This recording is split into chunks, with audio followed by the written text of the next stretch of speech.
It's great to have Jess Hill with me today. Jess is an experienced foreign correspondent, having worked for the ABC and the Global Mail over the past decade or so, and an avid social media user with something like 16,000 Twitter followers. So, Jess, with that vast experience, I'm wondering if you have any tips on best practice for social media use for international journalists. So I guess first and foremost, I think, and this is one of the rules that the ABC has for social media use, and I'm paraphrasing, but it's don't bring yourself or your organisation into disrepute. That's the first thing that foreign journalists have to remember. The second thing, I think, is to engage with users in the countries that you're covering. Engage with them as though they are people that you're working with, not that they're people that you can use.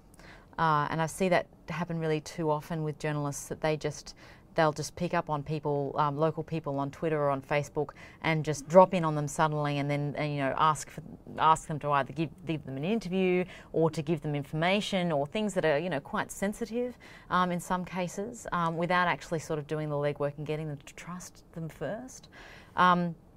The other thing, I guess, would just be to be very careful about the sort of information that they're receiving, and to really to not take anything at face value, and to do the work, do the normal journalistic work of verifying information as much as you can through things like triangulating, which is finding disparate sources who are all saying basically the same thing, and then looking to what else is being reported elsewhere and comparing the stuff that you're hearing on Twitter with those other reports, because I think it's easy to get carried away with the type of access that you get to events, eyewitnesses, what have you, through Twitter, and perhaps want to get it all out there instantly without doing the necessary legwork to make sure it's true.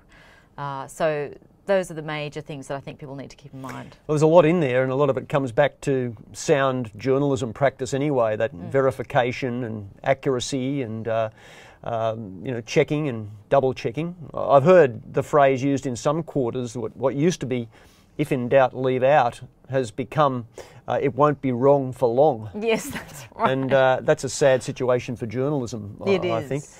But it sounds like you're proposing a middle path between being a champion of social media and being all enthusiastic about this new communication form, and being too cautious or being too conservative with the use and just using it to publish stuff. So how do you balance those two things? Because clearly there are pitfalls but also advantages. Yeah, well, I guess I think actually being a champion for social media is in acknowledging the fact that it's just a communication tool, just like the phone is, just like Google is a research tool, just like, and Google superseded libraries that came before it. But in terms of Twitter is just a way of getting in touch with people or getting to information. And so there's no reason why you would use it any differently to any other tool. If you're going to use the phone book, and you find people that you want to speak to through there, you're not going to take what they say verbatim without checking it either. But I think there was sort of a bit of a collective hysteria is a bit of a strong word, but because it was this shiny brand new tool, there was this idea that you could use Twitter in a way that's different and new, in a way that doesn't sort of honour these old school journalistic techniques of verification. And that just seems to me bizarre, because it's putting the cart before the horse. It's like the end result is still journalism, and the way that we've got there is using Twitter. And often I'll use Twitter just to get somebody's phone number, and then I'll call them on the phone. It doesn't matter. It's all ways of getting to the end product, which is journalism. So do it the same way as you've done forever, and it's not something new that you need to sort of jettison all the best types of traditional practices for. You mentioned at the outset this common social media policy line of don't do anything that might bring the organisation into disrepute. That said, again, there's a path you've got to navigate between your private and personable conversation with people on social media and your professional persona. How do you manage that? Because people obviously want you to be their friend and want to confide in you and want to hear your views, but then you have an organisation, institutional policy saying, you know, don't misrepresent us. Yes, I constantly feel the line, and I negotiate around it and sort of make sure that I hope that I don't cross it. I've not been pulled up. But yes, it's very difficult because I guess in this space you're trying to be, as you say, quite personable, but you also don't want your views to come through to the point where it's going to compromise a story that you're working on or a story that you're likely to work on in the future. You know, so often if I feel like I want to say things that are much more personable, that I feel maybe a little bit too much for the public sphere, then I'll find those people on Twitter who want to have those exchanges. I'll get them to follow me and we'll just direct message, you know, out of public sight. And I do that a lot. If I'm trying to find sources for stories, it's rare that I'll carry on a conversation on the public Twitter feed. But, you know, I think one of the masters of really negotiating that line between personal and professional is Mark Colvin, who tweets under Calvinius and is a friend and colleague of mine.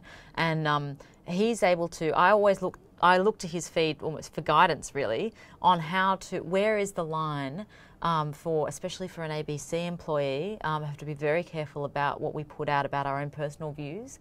Where is the line between what is just as an opinion and humane and what is bias? And I find that Mark is always holding the line in quite a wonderful way. He is, and I've got bragging rights to say that I've had a rare retweet by Calvinius, which in social media circles is somewhat of a badge of honour. That's right. But no, he's an expert in the field and acknowledged for that expertise. Yeah, and he's also a very early pioneer, and he made it easier for us to use Twitter in Radio Current Affairs because of his advocacy of it. So he's and you know, and here's someone who is an old school journalist who's been in journalism for many decades and has updated his practice using Twitter, but in exactly the way I described before, in an old school type of way, you know, because there's a lot about the old school you don't want to get rid of. We've had a lot of revelations in recent times about the degree of surveillance of citizens, and many argue that we've just given away a lot of our privacy rights by signing up to these sorts of platforms. But what about the foreign correspondent in a particularly precarious, sometimes very vulnerable situation? Are you ever worried about what might be called Twitter profiling of you and your contacts, and also the geolocation capabilities of finding out where you are, where you've been, and where you might be planning to go? Absolutely. I think that certainly in countries, I mean, I personally have not reported from Syria, but I think those types of concerns are very real. Geolocation, all that sort of satellite tracking, all those sorts of things. The people that you've communicated with via Twitter, if you've been communicating with people inside Syria and you perhaps get arrested or something like that, it's very easy for someone in the government to go through your feed. And Facebook more so. You know, I mean, but really any kind of communication device. So I know people who travel to Israel to report from there, and they won't take their phone because often people at the border guards will check through your phone to see who your contacts are, and if you've got Palestinian contacts in there, that may be a problem for those Palestinian people.